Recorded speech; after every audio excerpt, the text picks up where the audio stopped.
Bienvenue sur ESAE Télévision. Tout de suite, les principaux titres des informations à développer. Le parti des forces Kori pour un Bénin émergent FCBE a désormais une existence légale. Il a obtenu son récépissé provisoire de la part du ministère de l'Intérieur. Soulagement pour certains leaders. L'obtention de ce récépissé fait polémique au sein du parti FCBE.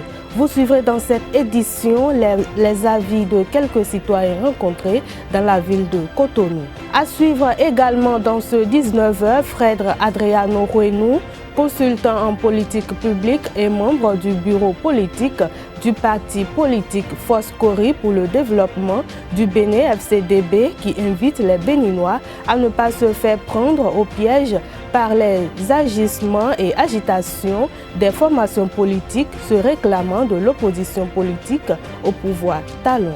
Dans un courrier en date du 20 septembre, le secrétaire général de la Fédération béninoise de football FBF, Claude Paki, informe tous les présidents du club de Ligue 1 et Ligue 2 du lancement de la saison sportive 2019-2020.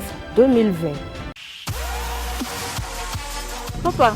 Oui, ma fille. Tu sais, je t'ai dit qu'après mon bac, je veux devenir journaliste reporter d'image, non? Papa, tu penses m'inscrire où? ESAE. ESAE, papa. Waouh! Maman, maintenant que j'ai eu le bac, je veux faire les finances et trésors. Tu comptes m'inscrire où? ESAE, mon fils. ESAE? Oui, maman. Papa. Oui. Tu sais qu'après mon bac, je veux être diplomate, non? Et tu comptes m'inscrire dans quelle université? Mais ESAE, naturellement. ESAE? Merci, papa.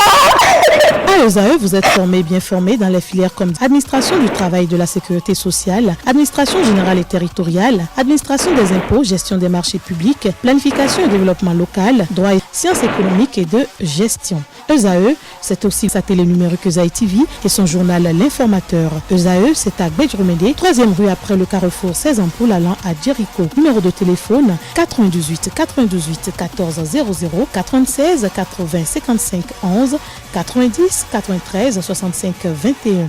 ESAE, l'excellence a un nom.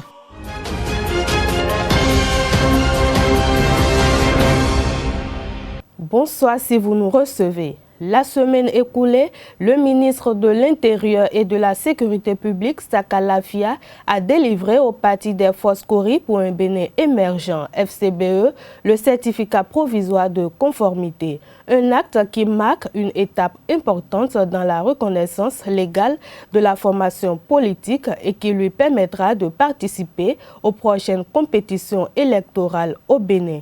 Mais contre toute attente, cette information a fait objet de polémiques et de contradictions dans le rang des responsables et leaders du parti.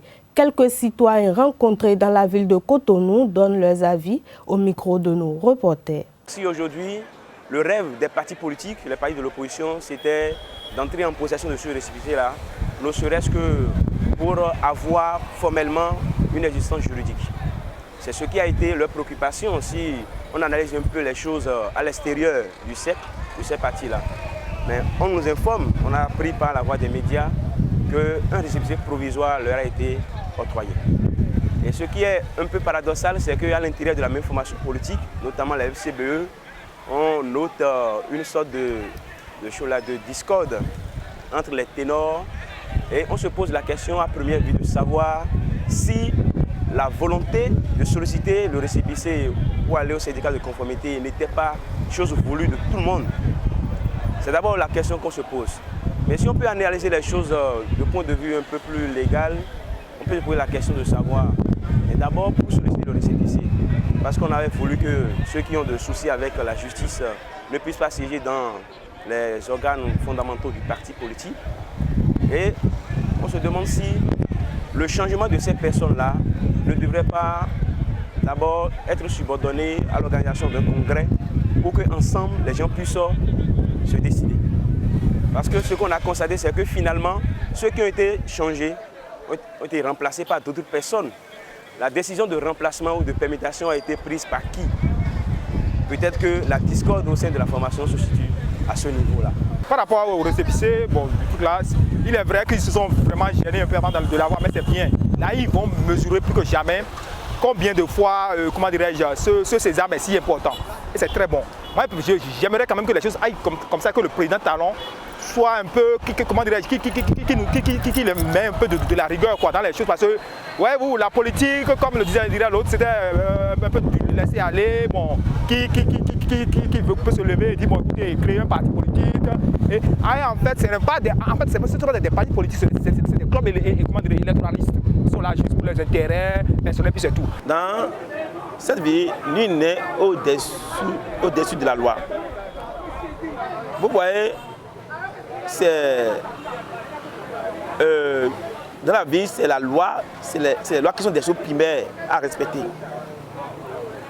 Pourquoi les FCB n'ont pas été aux élections? Parce qu'ils ont entêté de ne pas se conformer à la nouvelle charte électorale. Donc, c'est ça qui a fait qu'ils ont boycotté les élections. La nouvelle charte politique a été votée à l'hémicycle. Pourquoi eux, ils ne veulent pas se conformer à la nouvelle charte? Ça dit que vraiment, c'est une question que je me pose. Pourquoi on ne veut pas respecter les verdicts de ces institutions? Alors que c'est le respect des verdicts des institutions qui donne une bonne manifestation de la démocratie. L'opposition politique au régime actuel est composée d'anciens copains et coquins de Patrice Talon. Pour la plupart d'entre eux, ils ont eu à être dans la grâce de Patrice Talon lorsqu'il était homme d'affaires. Fred Adriano Huenou, consultant en politique publique et membre du bureau politique du parti politique Foscori pour le développement du Bénin, FCDB, invite les Béninois à ne pas se faire prendre au piège par les agissements et agitations des formations politiques se réclamant de l'opposition politique au pouvoir Talon. Je vous invite à suivre Adriano Huenou au micro d'Abdelkader Achiro. Ceux qui font de la dénonciation, si vous observez bien, ont tous été, si j'ai pu m'exprimer ainsi, des copains de table du président Patrice Talon. Ils ont eu à bénéficier de ces largesses. Certains pour venir au pouvoir, pour empiler, d'autres pour devenir députés, d'autres pour être ministres dans son gouvernement, d'autres pour proposer des ministres dans son gouvernement. Et nous savons comment ça se passe dans notre pays. C'est l'attachement calculé à l'homme fort du moment qu'on est prêt à vouer aux gémonies dès que se lèvent les vents contraires. Nous ne sommes pas de cet acabit. Nous avons besoin d'essayer autre chose. Essayer autre chose, c'est travailler ensemble à construire les chemins de l'espérance. Nous avons demandé plus d'emplois pour nos jeunes. Nous avons demandé qu'on ne se fourvoie pas uniquement dans la croissance économique à 2 chiffres. Mais nous avions aussi demandé qu'on puisse travailler à l'augmentation du panier de la ménagère. Qu'est-ce qu'il nous faut faire de plus? Nous n'avons pas le pouvoir d'État. Ce sont les Béninois qui ont confié le pouvoir d'État à un gouvernement qui est légitime. Vous voulez qu'on déclare que le gouvernement n'est pas légitime? Ou vous voulez qu'on fasse tomber la République pour prendre le pouvoir dans la rue et l'exercer? Aujourd'hui, ce que d'autres veulent, c'est pousser la République à tomber et ramasser le pouvoir. Mais moi, je vous mets au défi de me dire quelle est leur proposition à eux. Quel est leur projet de société? Quand est-ce que vous les avez jamais entendus sur une seule action du gouvernement proposer une alternative? Je ne dis même pas une alternative crédible, simplement une alternative. Des dénonciations n'en point finir.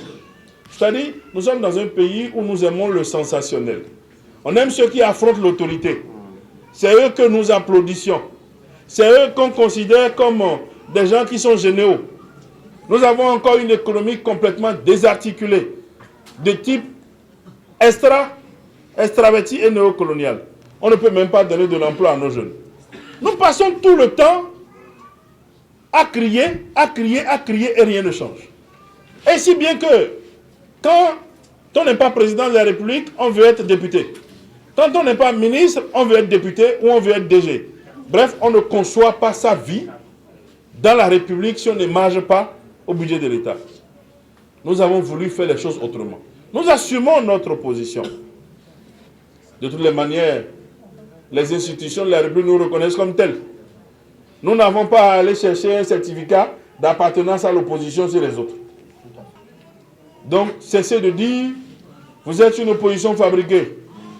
Cessez de dire, vous êtes une parodie d'opposition parce qu'on a refusé de mettre nos militants dans la rue. C'est ça l'opposition. Détruire les biens privés et publics. Mais la démocratie, ce n'est pas ça. La démocratie, certes, c'est le dissensus. Mais la démocratie suppose que nous puissions nous affronter sans nous déchirer. Et s'affronter sans se déchirer, c'est s'affronter dans les idées et dans les propositions. S'il vous plaît. Pour nous, un principe est clair. On ne s'attaque jamais à la République, même si elle s'incarne dans la personne de quelqu'un avec qui on a de profonds désaccords. La République est sacrée. Nous différencions la République de la personne de M. Talon. M. Talon n'est pas notre ami. Il est président de la République. Et en tant que tel, ce sont ses actions que nous devons critiquer et faire des propositions. Nous n'avons pas de problème personnel avec lui. Nous laissons ceux qui ont des problèmes personnels avec lui, qui ont été ses amis d'hier, et qui par la force des choses sont retrouvés ses adversaires d'aujourd'hui, en attendant de redevenir ses amis de demain. Et vous aurez le temps de voir. En attendant de redevenir à nouveau ses amis. Et là, je vais vous poser la question, à vous qui nous interpellez aujourd'hui, pour que vous puissiez nous dire comment la gymnastique se fait. Sur quelle base est-ce qu'on s'oppose aujourd'hui et demain on devient amis?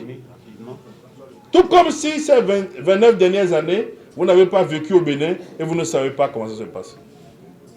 Vous êtes des journalistes. Vous connaissez tout, vous êtes au cœur de tout. Même les questions que vous posez. Vous saviez que parfois il y a un sentiment, il y a une arrière-pensée sarcastique dedans. Sinon, où sont les vrais opposants? Où sont-ils? Disons la vérité. Si ce n'est pas nous autres, les autres sont où? L'objectif du franc CFA est d'empêcher que les Africains possèdent des entreprises en Afrique. C'est une autre forme de colonisation qui favorise aussi la fuite des capitaux car cela avantage et encourage plus les opérateurs étrangers. Suivons à ce propos James Jaurès Sogossi pour plus d'explications. Il est au micro de Jacques Marion d'Almeida. Il faut dire que l'un des facteurs clés du franc CFA, c'est d'empêcher que les Africains possèdent des entreprises en Afrique, notamment en limitant la possibilité aux Africains d'avoir accès au crédit bancaire, en corsant les conditions d'obtention de ces crédits et aussi en fixant le taux d'intérêt à des valeurs usurières qui empêchent vraiment la propension des entreprises appartenant aux Africains en Afrique. C'est ce qui fait que la majorité de nos entreprises appartiennent aux étrangers jusqu'aux meilleurs restaurants de nos villes où que vous allez vous retrouver dans des restaurants appartenant à des étrangers. Donc c'est ce poids principal que le franc CFA assure nos économies africaines en participant à la fuite des capitaux du fait que la plupart des entreprises, des industries appartiennent aux étrangers qui rapatrient toujours chez eux les profits réalisés chez nous après avoir payé des salaires minables à nos travailleurs qu'ils ont eu à exploiter d'une manière ou d'une autre. Mais de façon globale, il faut aussi dire le fait que ce soit la France qui détermine la politique monétaire de nos pays fait que cette politique monétaire ne va pas dans le sens de l'industrialisation et donc dans le sens du développement. Parce qu'il n'y a pas de développement sans industrialisation. Et si la politique monétaire ne se axe pas sur le développement industriel de nos pays, on n'aura pas de développement à court terme, on aura un taux de chômage très élevé, on aura un taux de paupérisation et de pauvreté qui va rester pendant des années encore élevé si nous restons dans cette politique monétaire imposée par la France à nous pour pouvoir bénéficier de nos matières premières, bénéficier de notre marché en déversant chez nous les produits manufacturés en France, étant donné que nous n'avons pas les entreprises industrielles pour produire ces choses chez nous en Afrique.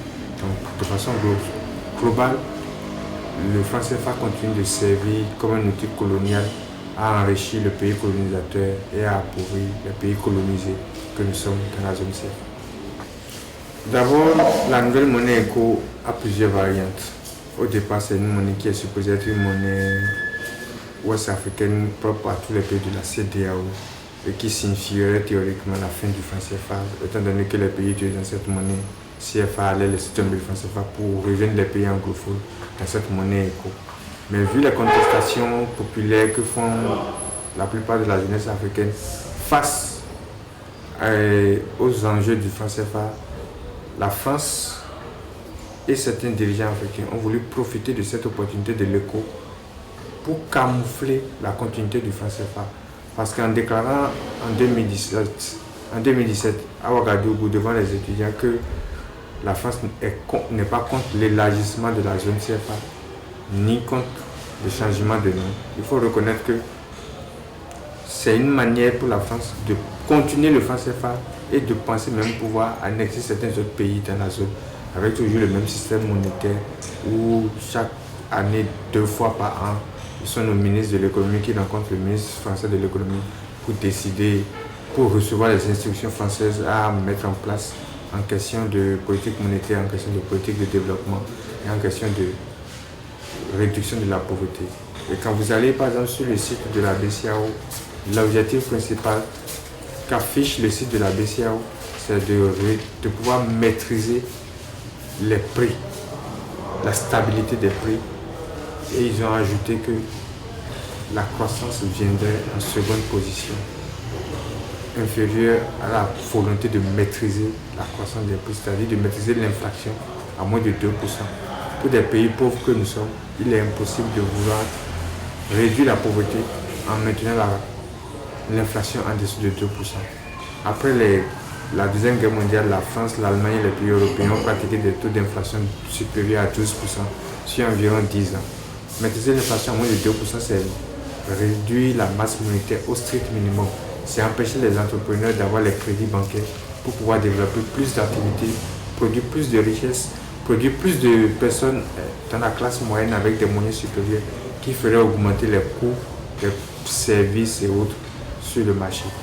Donc c'est cet objectif principal qu'il faut revoir et inscrire l'objectif d'une nouvelle monnaie, de la nouvelle banque centrale dans un développement certain et réorienter carrément la politique monétaire sur l'accompagnement des investisseurs locaux pour l'établissement des entreprises que nous n'avions pas jusqu'aujourd'hui.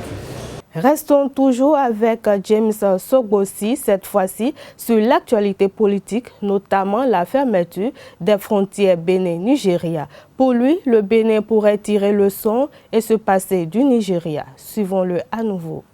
Ça fait 28 jours que le Bénin se passe du Nigeria difficilement. Ça a été prolongé et ça risque d'être encore prolongé pendant longtemps. Certaines personnes en souffrent, beaucoup de personnes en souffrent. Mais c'est à nous de savoir qu'il y a des pays qui ne sont pas frontaliers du Nigeria et qui vivent aussi.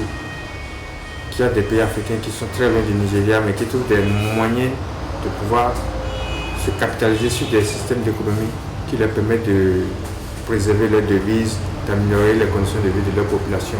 C'est à nous de voir par quelle voie nous sortons le plus les devises de nos pays et voir quelles solutions palliatives nous devons apporter et fermer ces voies de sortie de devises. La principale leçon que le Bénin doit tirer de cette fermeture est de savoir que nous devons dépasser l'étape de l'économie où nous produisons les matières agricoles à destination exclusive du Nigeria, livrées de manière brute. Il faudrait que nous sachions que cette époque est dépassée et que la nouvelle politique monétaire du Nigeria, qui consiste à mettre énormément en place des crédits bancaires aux producteurs agricoles, fera que nous ne serons plus en mesure de livrer le Nigeria en matière agricole d'ici peu.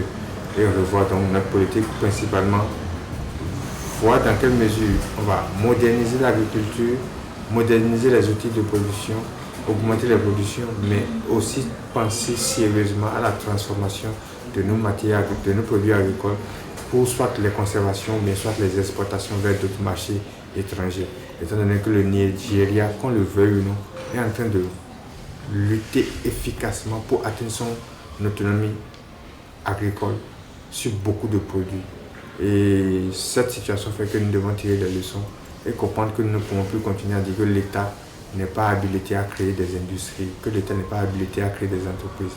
Si l'État a la prérogative de mobiliser les milliards à travers les taxes et les impôts, la douane et autres, l'État doit aussi avoir la prérogative et l'obligation d'utiliser ces fonds mobilisés, que ce soit par lancement d'obligations sur le marché sous-régional, que ce soit par les prêts internationaux que nos pays contractent, d'utiliser ne serait-ce qu'un certain pourcentage de cet argent pour de l'investissement productif, c'est-à-dire pour pouvoir réaliser des industries dont les privés n'ont forcément pas les moyens de pouvoir rassembler le fonds de démarrage, le fonds de départ. Et savoir que chaque année, on aura 1, 2, 3, 4, 5, un certain nombre d'industries qui vont s'ajouter au tissu industriel afin de résorber le problème de dépendance que nous avons vis-à-vis de nos Nigériens. Aujourd'hui, nous voyons que le carburant est en train de flamber d'une manière drastique, étant donné que nous n'avons plus la possibilité d'avoir le carburant du Nigeria. Une raffinerie de pétrole n'est pas quelque chose de si sorcier que ça, qui dépasse un État béninois qui a un budget de 2000 milliards d'euros. Il faudrait que nos dirigeants sachent, qu'on le veuille ou non, qu'ils fassent faire appel à des investisseurs, surtout locaux, fassent appel à des fonds publics, à l'épargne publique, pour pouvoir investir, ne serait-ce que dans certaines structures d'une certaine taille donnée, non seulement pour la création de l'emploi, mais aussi pour l'autonomisation de nos opérateurs et de nos populations en question de carburant, en question de médicaments, en question de nourriture et bien d'autres questions. C'est à nous de formuler nos volontés politiques de manière ferme et de manière concrète pour savoir que nos objectifs à court, moyen et long terme sont que nous serons plus dépendants de certains produits importés. Faire la liste de ces produits et suivre pour que chaque année ou bien chaque 5 ans, nous éliminions de nos listes d'importation chacun de ces produits, étant donné que nos productions nationales nous auraient permis d'avoir atteint l'autosuffisance dans ces produits que nous voyons sont nécessaires à nos populations. Gogo Tinkpong est un village célèbre au sud du Bénin en Afrique de l'Ouest. Ce village, dont le nom signifie en langue fongbe, les fesses sont capables, est objet d'attraction et suscite la curiosité chez bon nombre de touristes. À cet effet, je vous invite à suivre un des sages et notables du dit village en la personne de Da Louis Assolohun Yehun. Au micro d'Abdelkader Achirou, il retrace l'histoire du village de Gogo Tinkpong et par la même occasion en présente les atouts touristiques. Gogo Tinkpong, à l'origine, n'existait pas au moment où les villages s'installaient. Combien de villages il y avait? Il y avait, et quand on commence par le sud là-bas, on peut compter déjà Yehun Kodi, venir dans le milieu ici, Champan Kodi, ici, et chez Apomadje, à Tonkoumou, et les Métonou. Bon, de l'autre côté, il y a Kweda de la douane installée par Zounon. C'est bien ça. Bon, c'est les 4 premiers hameaux différemment installés. Bon, maintenant, c'est à la naissance de Gogo Tinkpong là, la place qui est appelée aujourd'hui Gogo Tinkpong a finalement donné son nom à tous les petits hameaux là, devenus aujourd'hui les quartiers du village de Gogo Tinkpong. Je pense que c'est clair. Alors, l'état de Gogo Tinkpong maintenant, comment le nom est venu? Bon, c'est un peu ça déjà, l'autre a déjà dit. C'est-à-dire que nos parents faisaient la pêche, puisque nous sommes au bord du lac comment vous appelez ça? Bon, notre chenal là. Alors, quand ils attrapaient le poisson, il fallait qu'on en vende pour avoir de l'argent. Et les gens, les fonds venaient depuis les régions de Ouida, Yobo Kodji, Asobundaho là. Elles venaient, les grandes dames, les jeunes filles, bon, et des jeunes filles suffisamment âgées, et qui s'habillaient peut-être autrement que ce que nous faisons aujourd'hui. Les fesses étaient laissées nues à tous les yeux. Alors ça motivait les garçons. Donc c'est comme ça que, sortis de l'eau, les garçons ont tendance à toucher les fesses des femmes. Et ils soupaisaient les fesses aux femmes. Bon, ça faisait plaisir dans le temps. Parce que, enfin, je ne veux pas trop développer ça. Vous m'excusez un peu, parce que ça fait venir déjà de la salive à la bouche. Donc, c'est comme ça que, et d'un jour à l'autre, le nom Gogo, bon, soupaiser, Gogo, Tate, Gogo, bon, on a commencé par demander, chaque fois les femmes, quand elles se déplacent là, on leur demande, mais vous allez souvent, chaque fois, vous passez ici, où est-ce que vous allez? C'est là où on tâte les fesses aux femmes. Et c'est comme ça que le village désormais a porté le nom Gogo Tinkmome. Quels sont les atouts dans ce village aujourd'hui? Quelles sont les opportunités qui habitent les différents des pays, qui sont également les opportunités en termes de terre qu'on peut trouver ici?